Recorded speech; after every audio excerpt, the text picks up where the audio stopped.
Good morning. Unity in the Gold Country. All of our friends here in the sanctuary and on Zoom. Good morning, Zoomers. My name is Christy Stevens, and I'm going to be Reverend Jerry's platform assistant for today, filling in for Marlene. So everyone, just in your heart, hold her with love and see her as the vibrant, glowing, healthy being that she is in truth, okay? So I want to welcome any newcomers today. Do we have anybody that's, welcome. Well, we have a packet that we can give to our chaplain, Sandy Spurgeon, is going to get those and give them to you. And Sandy is our head chaplain. You're lucky today if you came for prayer. She just holds such a beautiful prayer space. So if you want, you can always, at the end of the service, go out the door to the left and keep going left and you'll find the chapel. It's just a lovely place to be. Oh yes, can you hold your hands up again if you're new? Sandy has the packets now.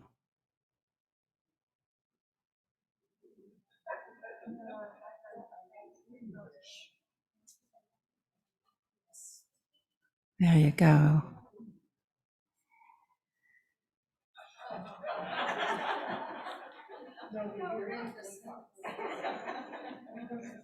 If you can't see on Zoom what's going on, there's a little back and forth between Sandy and the audience. It's great.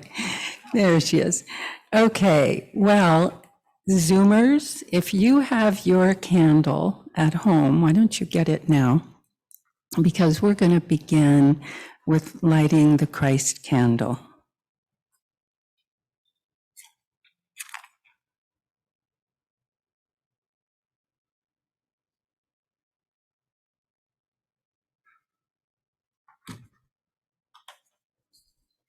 In the beginning was the One presence of the undivided and unmanifest, pure spirit of life, light, and love. In its generosity, it shared itself, its consciousness and its love in the visible form of creation. We acknowledge this presence in us and as us, as the creative energy of the divine feminine and masculine, expressing in all our giftedness and creativity. We acknowledge this presence in our companion, Mother Earth, and in all sentient beings. This universal presence in everything we call the Christ. We light our candles as visible reminders of that Christ presence expressing in, as, and through us in this present now moment and in each moment.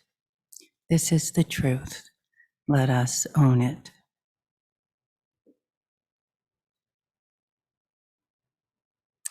And now we have our wonderful musician with us today, Kelly Garmeyer. And if you will stand, we will open with, I do what gives me life.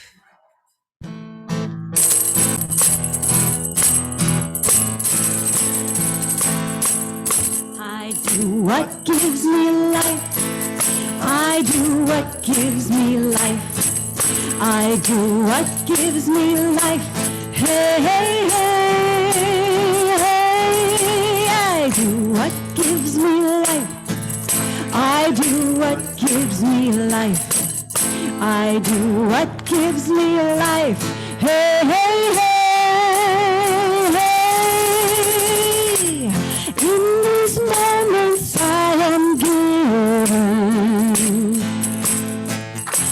Situations calling me. I now choose this path of living. I now choose what sets me free. I do what gives me life. I do what gives me life. I do what gives me life. Hey, hey, hey, hey. I do what gives me life. I do what gives me life. I do what gives me life. Hey, hey, hey, hey. In these moments I am given. In situations calling me, I now choose this path of living. I now choose what sets me free. I do what gives me life. I do what gives me life. I do what gives me life. Hey, hey, hey, hey. I do what gives me life. I do what gives me life. I do what gives me life. Hey, hey, hey, hey. In these moments I am given. In situations calling me, I now choose this path of living. I now choose what sets me free. I do what gives me life. I do what gives me life. I do what gives me life. Hey, hey,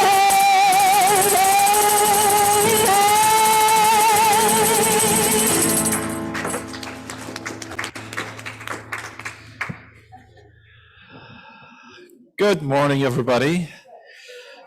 I'm Reverend Jerry, and I just want to say to all those on Zoom, you don't know what you're missing. We are having so much fun here, and you know what? We have a whole load of new people who just came last Sunday and this Sunday, and you're not getting to know them. So I really want to encourage people who are staying home, all right, get out of your pajamas, or, come in your pajamas. I don't care. Just bring a blanket or something. Be discreet. Anyway, it's great to see you all here this morning. We have a little baby, 3 months old, who's here for his second time, Tiger, and his parents. Welcome, Tiger. Welcome, one and all. So today is, again, one of those days where we start down a road, 7-week fall program. We every year, apart from last year, we didn't do it last year, we have a study book, and then we work the themes in every Sunday. And the book, of course, is Michael Singer's The Untethered Soul, and this is our second time doing it. And the thing that I always say to people on the first Sunday, I'm sure you guys know what I'm going to say. I always say that today is the first Sunday of the 7-week program, so I'm going to wish you Happy New Year, because it will go that fast between now and January 1st. So just getting it in ahead of time. And so the poem that I have chosen to read this morning to sort of invoke the theme of the untethered soul and all of that is a poem actually by Saint Teresa of Avila, who was a Catholic mystic nun in Spain. We've actually been to her room. We've been in her room. We got locked in there because we had just gotten there, and the curator wanted to go have lunch and said, well, I won't be back for 30 minutes. And I said, fine, we'll sit here for 30 minutes. It was beautiful. It was lovely. Anyway, she says, the earth has seasons.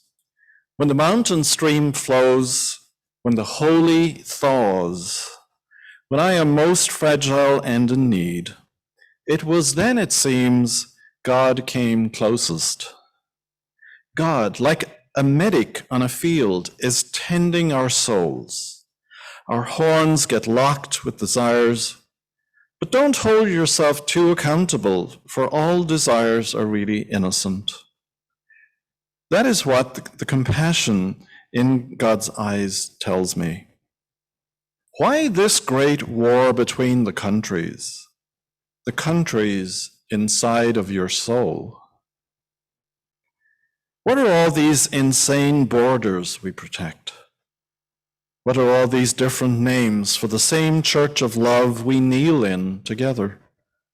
For it is true, together we live, And only at that shrine where all are welcome will God sing loud enough to be heard. Our horns got locked with the earth and sky in some odd marriage ritual. So what? Don't worry.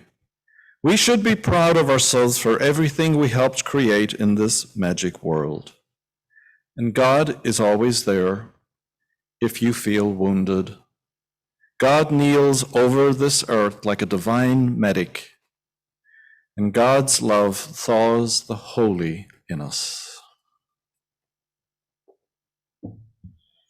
So once again, we are attempting to place ourselves, you could say, into the heat of God so that the holiness that is within us will simply thaw, and that we will live from that place of goodness, of holiness, of divinity, and of trust, faith, hope, and love. And so our 7-week program, as we set out this morning, our intention is that we will all thaw a bit during these 7 weeks. And as always, we enter into a time of prayer for all those who have asked for prayer. And it's a collective time of knowing and sharing for each other and opening not to what we already know when we think of other people and even think of ourselves, but to the possibility within us all. That's what prayer does. It opens us up to the possibility of expansion. And so we pray, we have a long list. Linda Bauer, for Bob Castro, for Dale Frank, Charlie and Will McBride, Judy Carnell, Laurie Eaton, Jay Palmerino, John Giuliano, Brian Dowling, Alicia Clay, Sandy's mom. For Denise Mazzetti and family, for the intention of a young family. For John and Claudia Martin, Dennis and Penny Matthews, Kayla, Paxton Baker, John Miller, for Yvonne Bartlett, who is recovering from her second knee surgery, for Tiffin Dillon. So we see all these people as the wonderful divine beings of light that they are. We call that forth for them. If there's anybody else that you would like us to pray for, please say their names out loud at this time. Yes, for Anne-Marie Jaggi.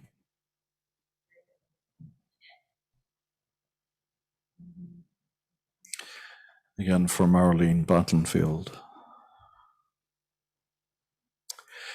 And we pray together.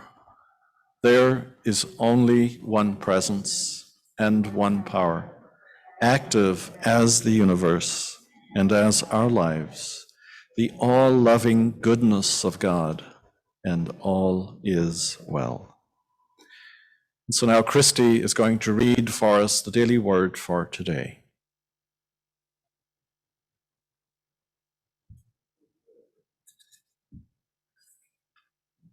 This is a great one for today. It's based on faith. And I think all of us, certainly I have been called to fall into a deeper level of faith. So the header for today is, with the assurance of faith, I move ahead with confidence. Faith is my guiding light.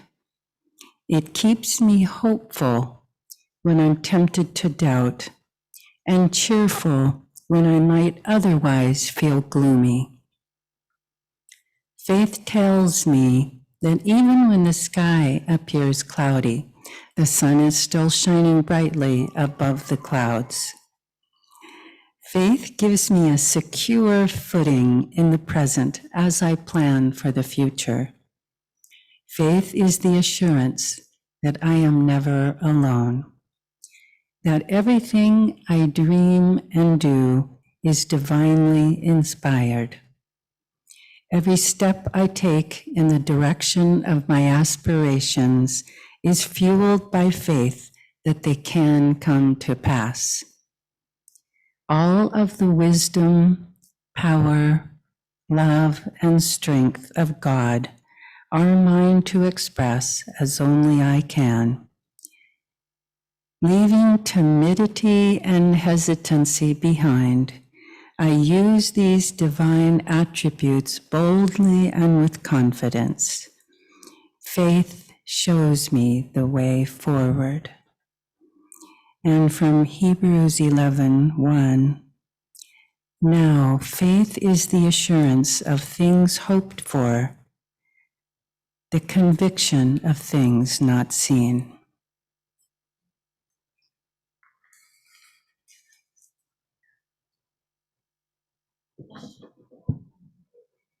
Thank you, Christy. So we have our time of meditation right now. You might want to just put your feet flat on the ground, sit a little bit upright. And if you're comfortable, close your eyes. And we start, as we often do, with the breath, just becoming aware of the breath.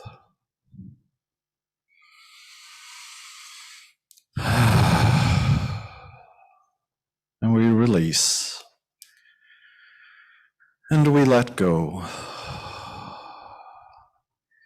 All the cares and the concerns and the burdens that our thoughts have got us caught up in, like brambles and thorns.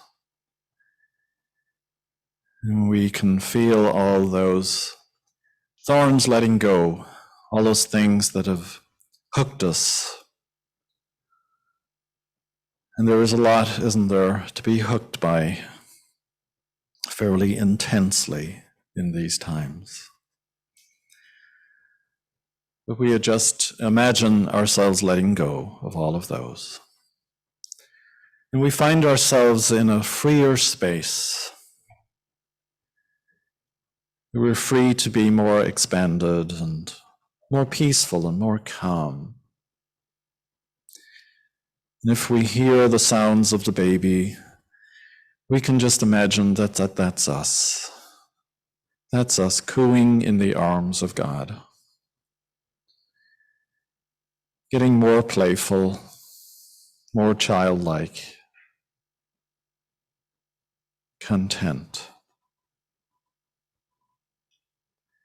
And as we feel that expansion growing in our minds that are becoming still,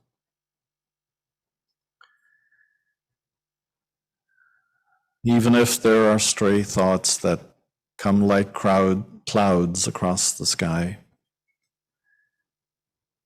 still it's serene, like the blue skies that we've had these past few days. And we feel that same energy in our heart space, a warmth. The warmth of the hearth, of the fireplace, where all those wonderful colors, the reds and the ambers and the russets, come alive, all representing energies of the spirit within us. And bringing our attention down into the gut. Again, we allow the gut to be calm and peaceful. Letting go of any restrictions or tensions that we might have there. Those fearful gut feelings, we just let go. And so we're building this inner column of peace and calm.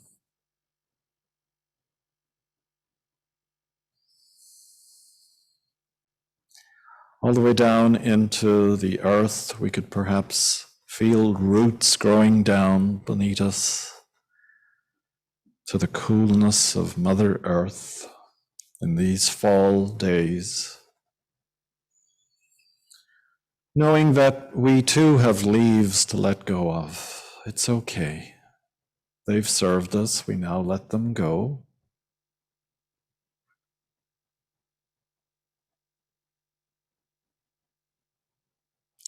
And they will become the soil for new growth in our lives.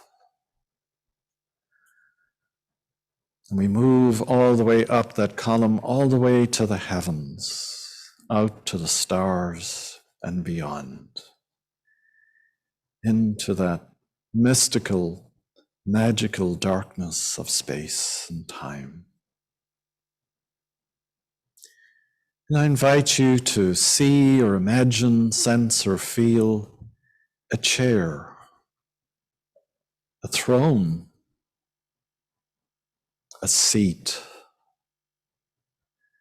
This is the depth of your being. This is the place where you reside, always at peace, in calm, in serenity.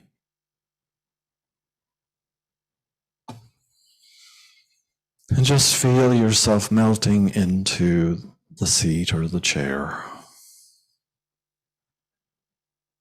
And again, notice the release of the tension and the burdens from the shoulders and the neck peeling off of you as you take your seat in the soul.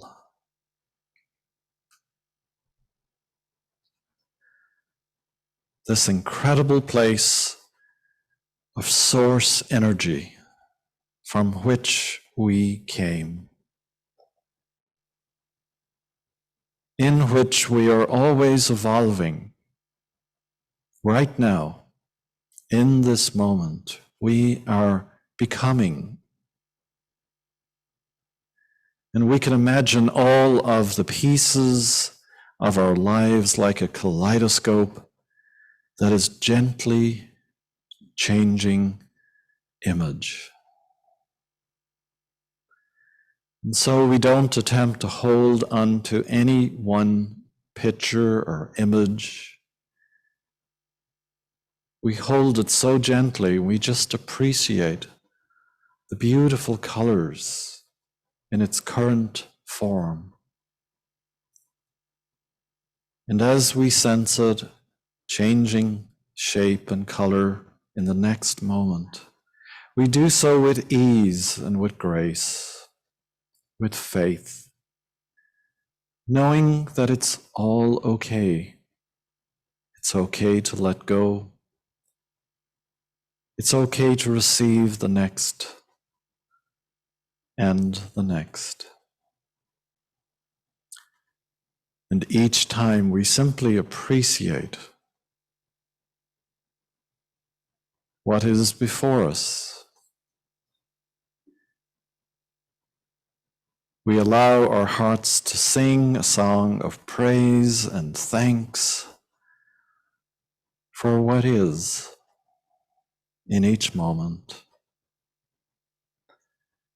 And we can feel our hearts open and expand in receptivity, in expectation of our good as it unfolds anew.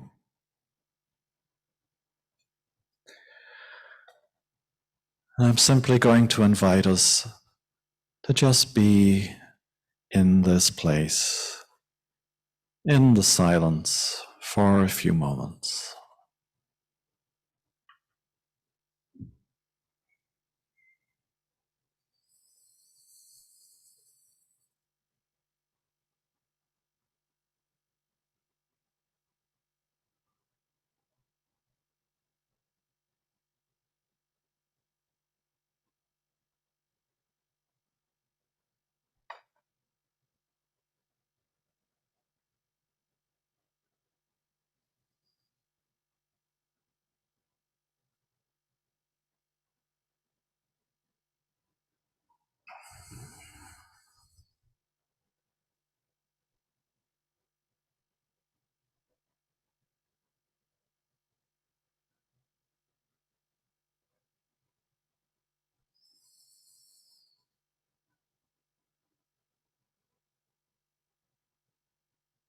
And so we experience the incredible lightness of being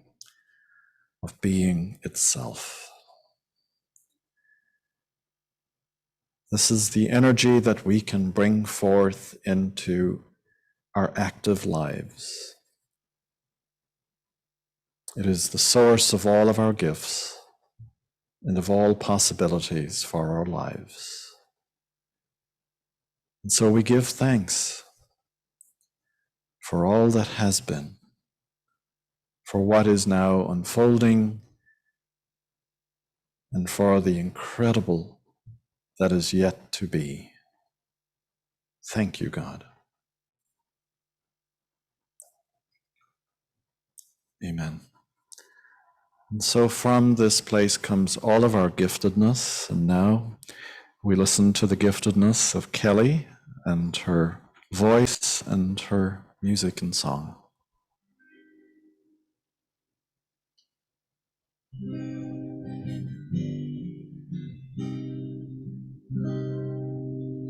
God and I are one. God and I are one. Are one, are one, are one, are one. God and I are one.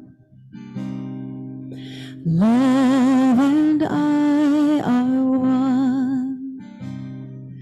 Love and I are one. Are one, are one, are one, are one. God and I are one. You and I are one. You and I are one. Are one, are one, are one, are one. God and I are one.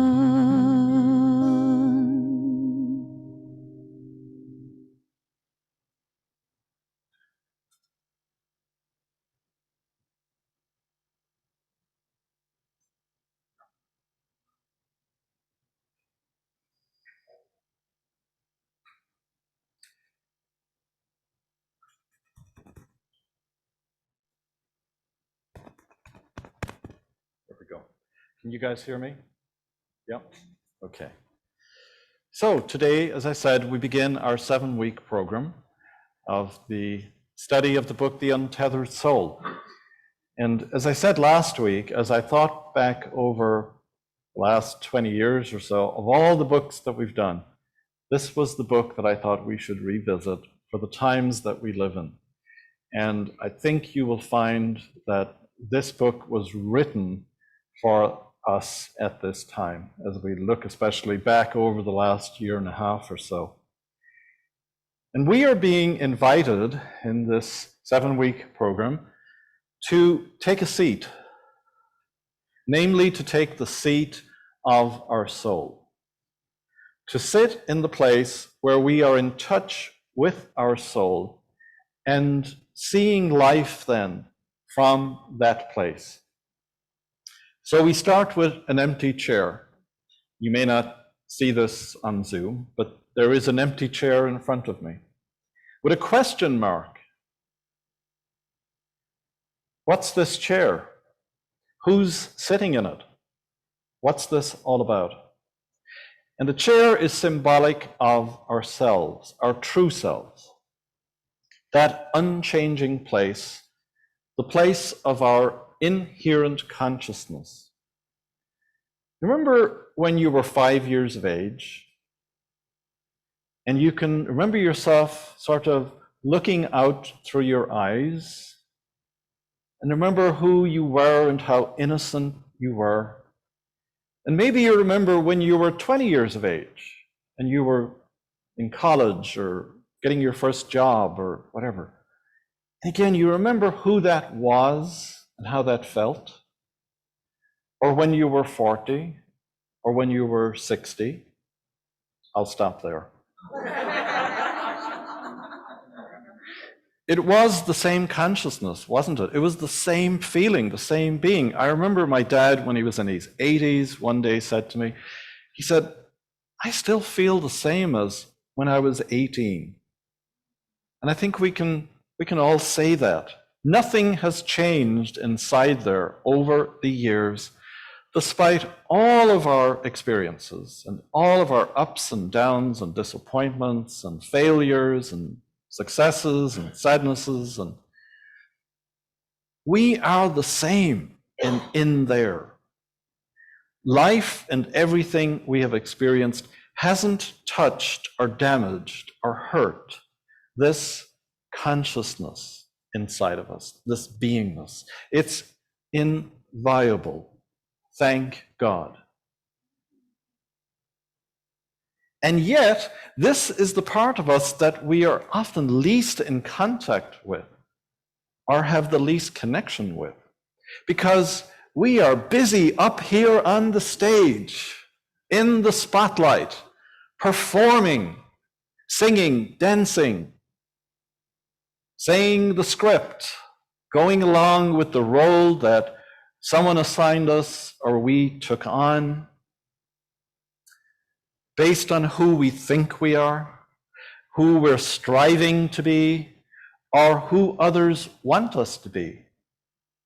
You know, you can think of some of those dancers from those early movies, you know, frantically tapping and, you know, just worn out from the dance.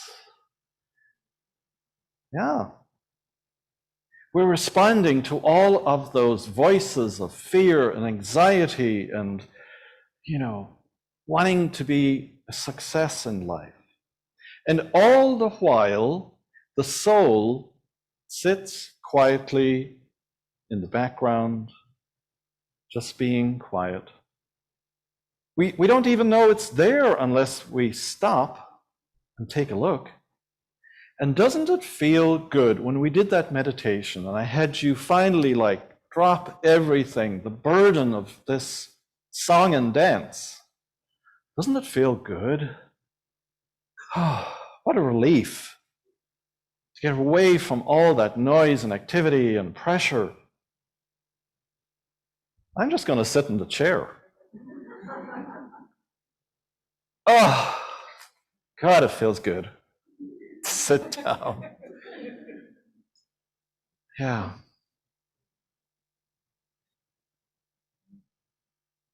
Just enjoy your chair for a moment.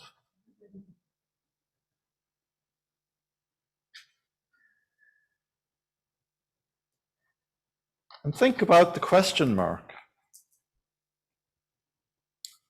Who or what is sitting in that chair?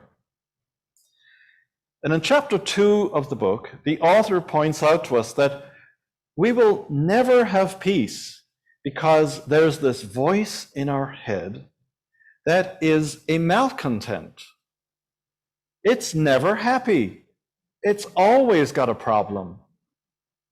And his advice to us, when we begin to perceive that there are problems in life, is to not ask, what should I do about this? But rather to ask, what part of me is disturbed by this? Who's upset? Who's disturbed? Basically, he's saying, don't buy into the belief that there's a problem. Instead, try to understand why we perceive that any situation is a problem, so that we can achieve peace in our lives and move away from this constant escalator of problems, one after the other, a conveyor belt of problems. We are inviting our problems to become teachable moments for us, rather than something to fix. And he says, this is really one of the key things. If you can get away from this idea, oh, I've got to fix this. Like every time there's some thought in your head that says, this is wrong, this is bad, this is a problem, or you have a feeling that this is wrong, bad, whatever, resist the temptation to fix it. because that's our MO. That's what the mind has had us doing for all of our lives. Once you notice the part of you which is disturbed, ask yourself, who is this person who sees or notices that you are disturbed? Who is that? Who's saying you are disturbed? Wait a sec, is there two people here? He says that this technique is the solution to every problem in our life. A spiritually minded person realizes that the problem is in the eye of the beholder and is not out there where we think it is. To find true freedom, we must learn to become the witness or the observer of our own mind's negative narrative that it continually employs. You know, it's like those ticker tape things on the news programs. There's a continual flow down there. You know, we're looking at something going on, and here's the commentary. And it's negative. So the solution to our problems is not to have to rearrange our lives on the outside, but to change our perspective from the inside. Become the observer or the witness who is taking the seat of consciousness. And from that vantage point, he says that it might be helpful to see our minds and that voice as a housemate or a roommate. Have you ever had a roommate from you know where? Come on, show of hands. Anybody? Yeah? Yeah. Okay.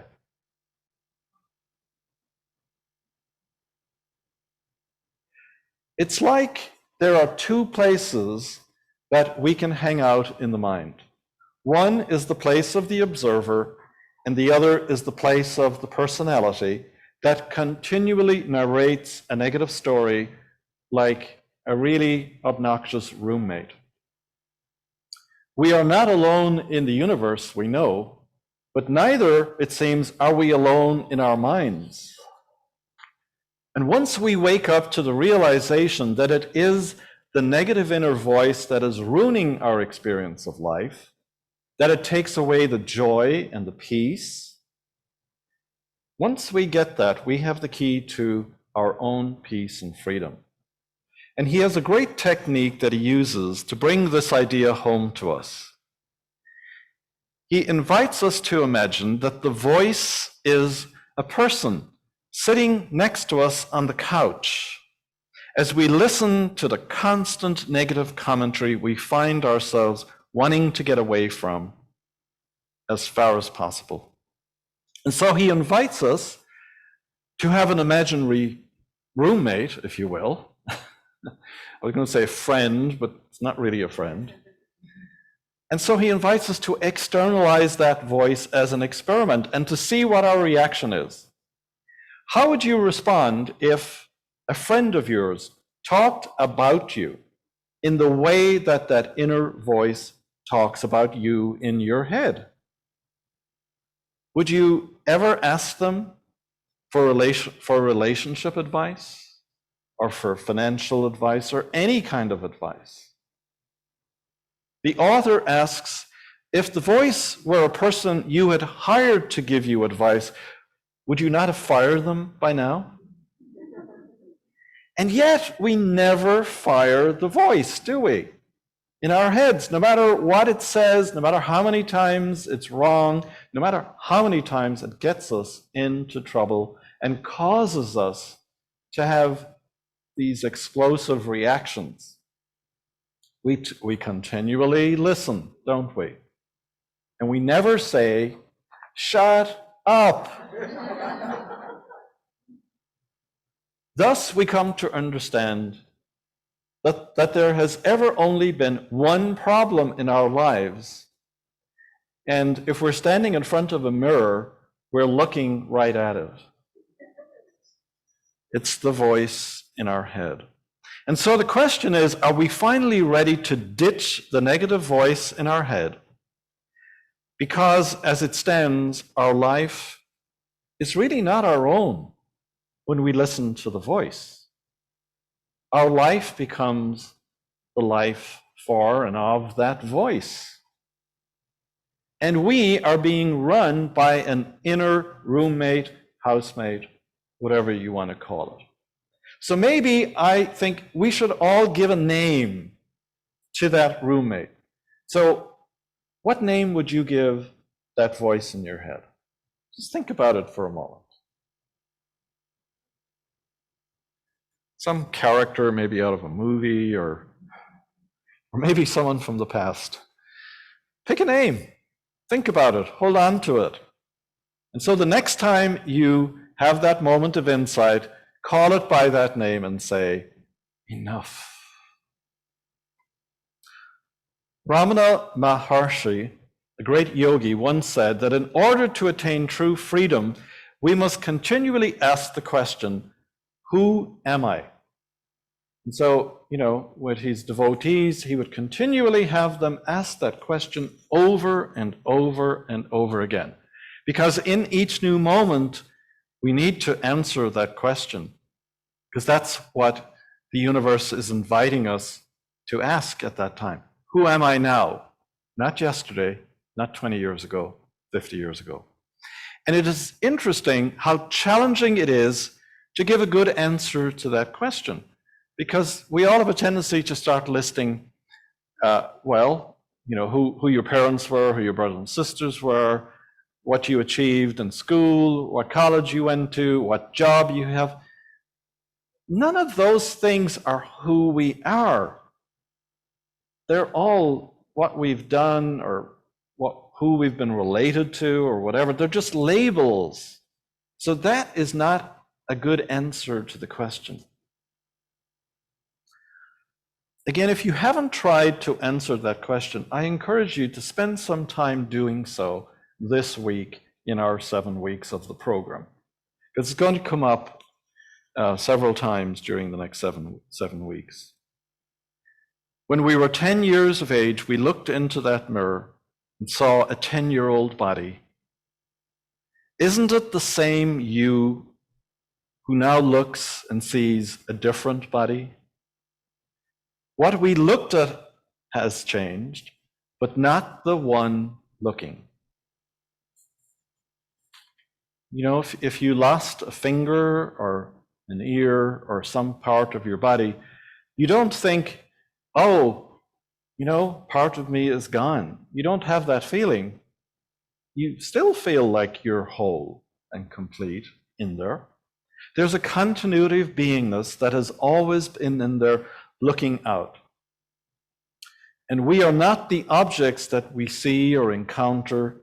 We are not even the experiences at the end of the day. We're not the reactions or the feelings that we have. We are the one who has had them or who has observed them. And this is great news. Don't you want to hear that you're not your thoughts and you're not your feelings? Thank God, because in any given day, you probably have 100 contradictory thoughts and many feelings that you wish you didn't have. They're not you. They're not you. And we know, don't we, that we exist even when we're not thinking. So we can't be our thoughts. We're just aware of them. But again, who is it that is aware of thinking and of feeling? It's me. It's the observer, who the author likes to think of as a presence sitting a little back behind me, the back of the mind, looking out, sitting on a chair back there. And so he's asking us in this first week of the program to start become more aware of that seat of the soul, to be in contact with it. Don't forget about it. And especially if you do get upset or you have very troubling thoughts, just let them go and go to that place. Connect with it. Because, there will always be clouds passing in the sky. We're not going to get rid of thoughts. We're not going to get rid of feelings, but we don't need to get hooked by them. And the way that we don't get hooked is to have this other sense of this place, of who we are always.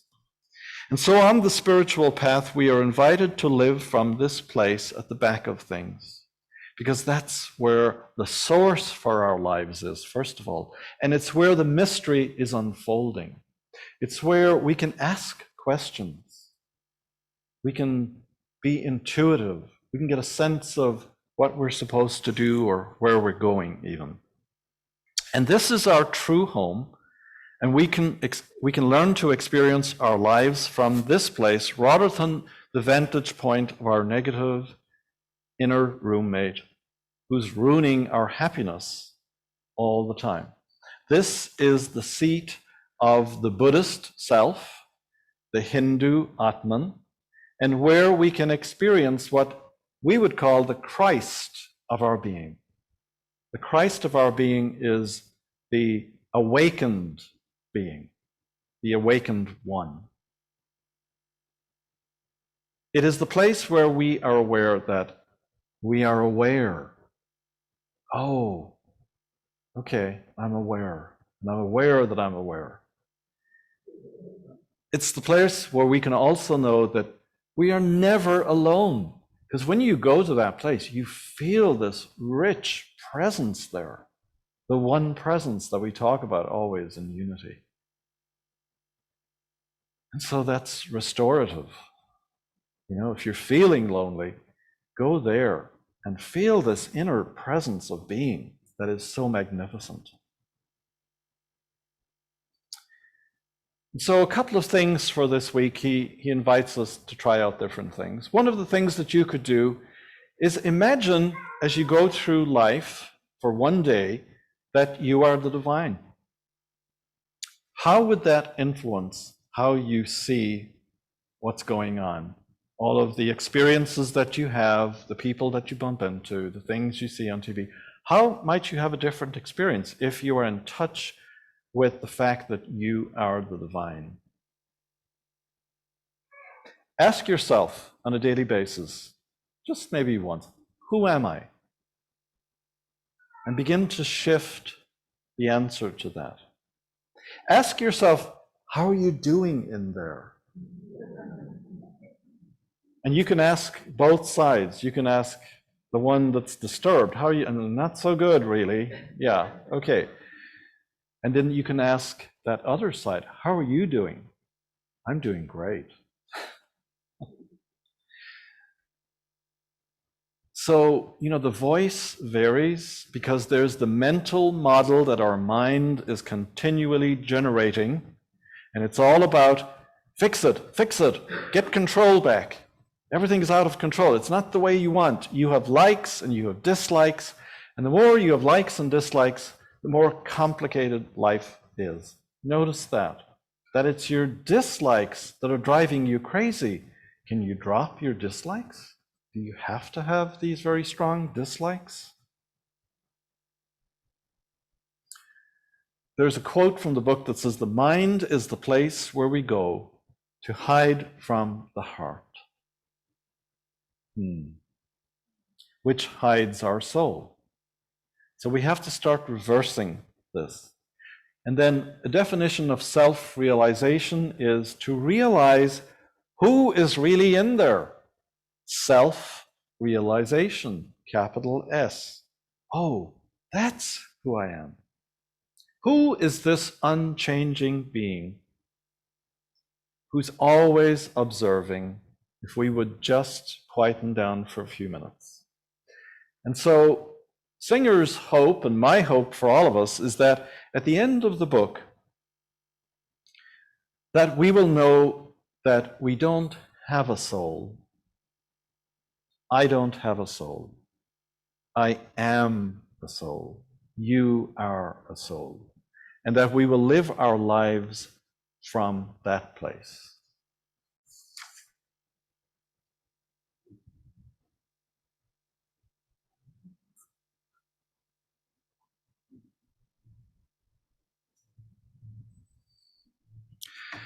Lots of good stuff to think about.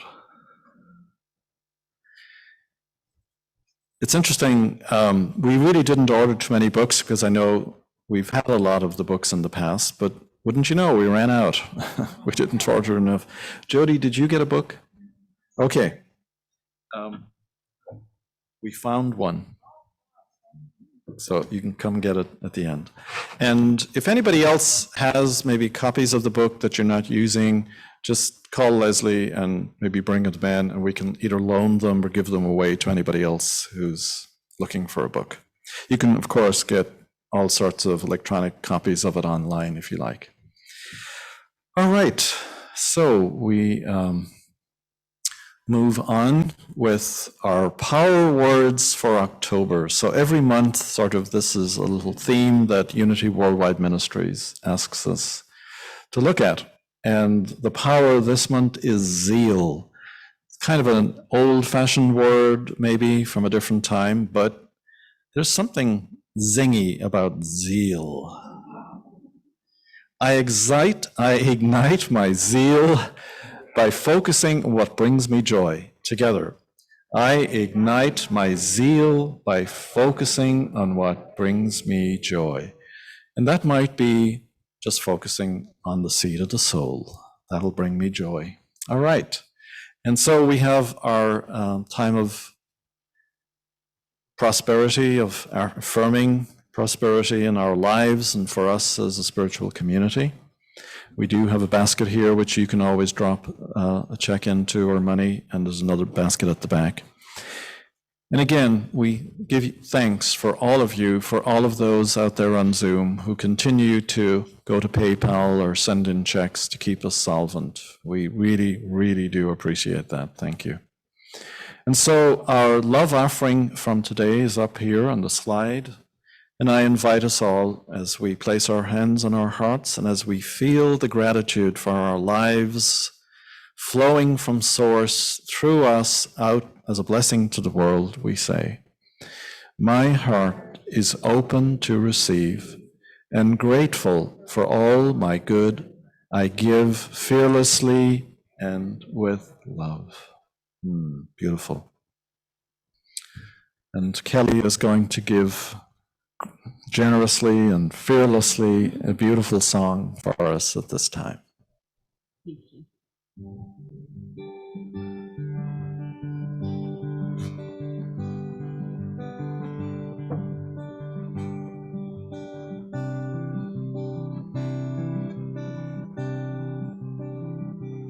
Where are rainbows in each of us, I think. They wrap themselves around our souls. They channel love and form a link.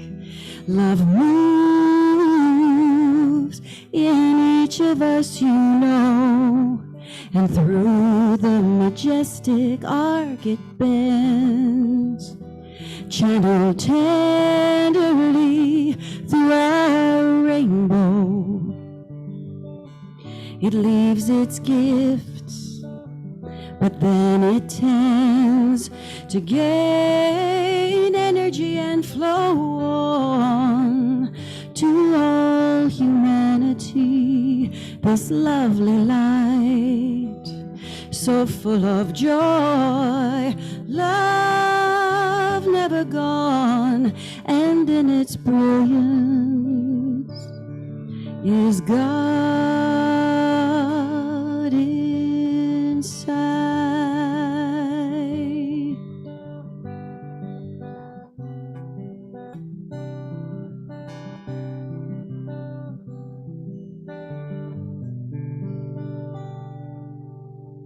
It was written by Jerry Jeff Walker of Unity of Auburn, and I put some music to it. Thank you.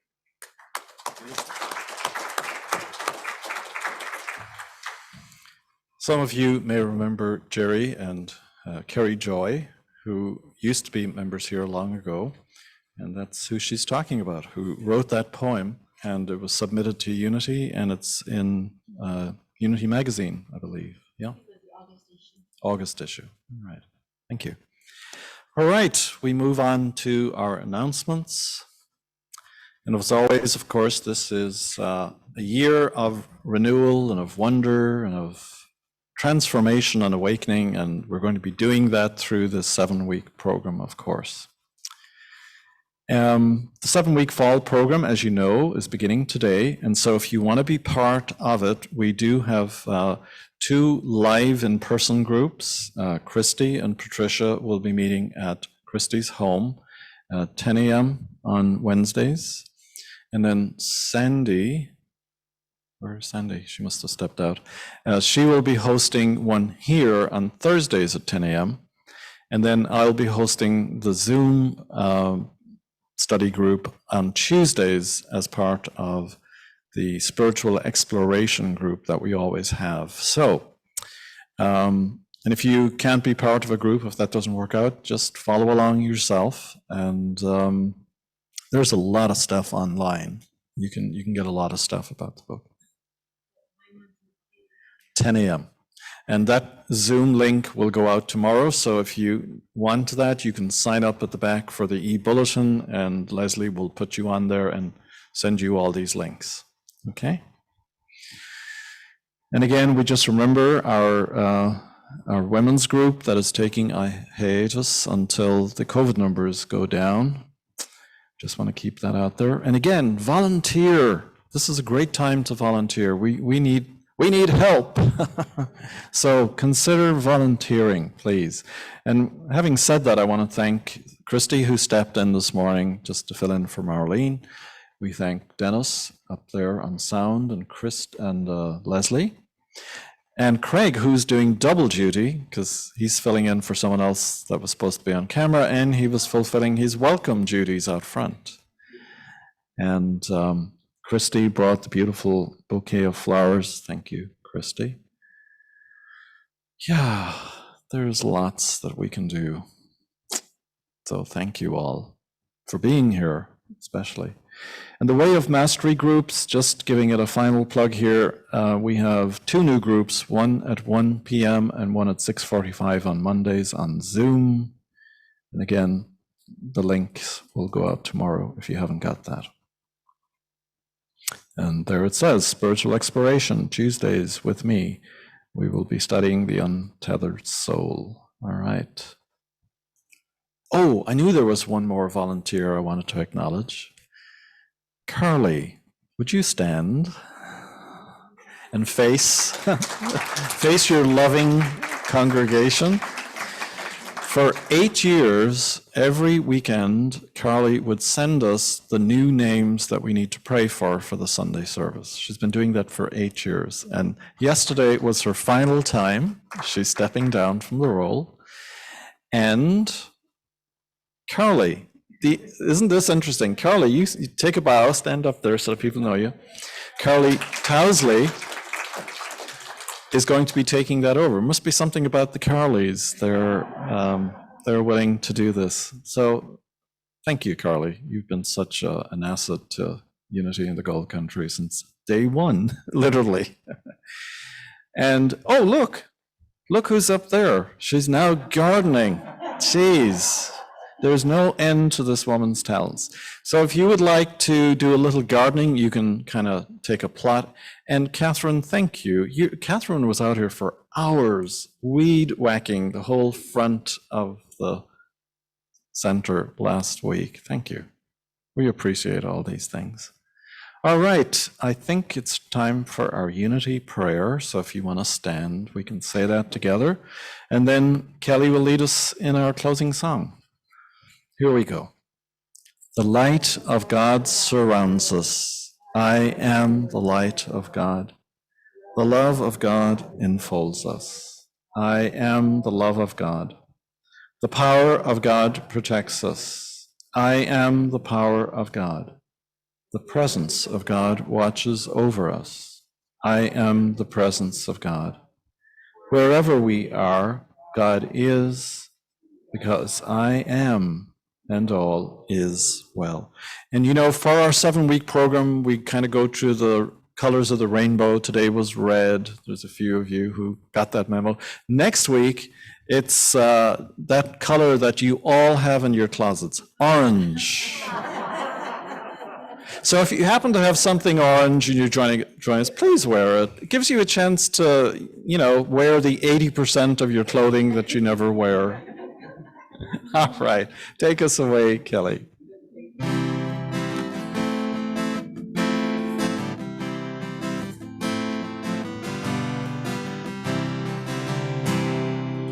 Peace in my life is growing because I choose love. Love's always present, it's what I'm made of. I choose love. We are part of each other. We are one tie that binds us that can't be undone.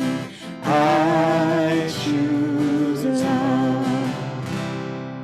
Peace in my family is growing because I choose love. Let love be present, it's what we're made of. I choose love. We are a part of each other. We are one loving family, sharing one son. I choose love. Peace for our planet is growing because we choose love. Let love be present, it's what we're made of. We choose love. We are a part of each other.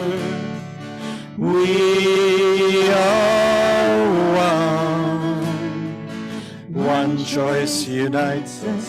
Let this be the one. We choose love. We choose love. We choose love. Thank you. And Sandy will be available for prayer in the chapel if anybody would like private individual prayer. Thank you. Have a great week.